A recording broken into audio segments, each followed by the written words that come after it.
Hindi ako sa labas ng bahay. Gabi na eh. Nahanap ko tong aking mga bagong alaga. Hindi ko makita pakakait. Naku po, ba't naman kayo dyan natulog? Tingnan nyo naman ang itsura. Dito natulog sa gitna ng kalsada. Pag dumaan ng asawa ko, masasagasa kayong mga chicken kayo. Hindi pa kasi sanay. So, iisa-isahin ko pa yung bit-bitin doon sa safe place. Oh my God. Sige. Teka. So, ayan.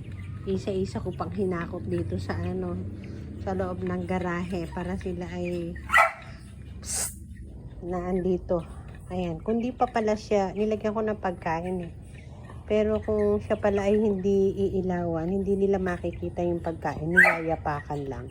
So, ayan, pina-flashlightan ko. Sira yung ilaw namin eh, sira yung switch. So, palalagyan ko ng ilaw sa asawa ko para may ilaw sila. Sanay sila siguro nga nung may ilaw kasi. Kaya ganon. So, ayan, abangan nyo ang kanilang paglaki. Natutuwa ako. Gusto ko yan. May mga ganyan na papatukain ka, pag nakita ka tatakbo, pag nakita ka, ayan.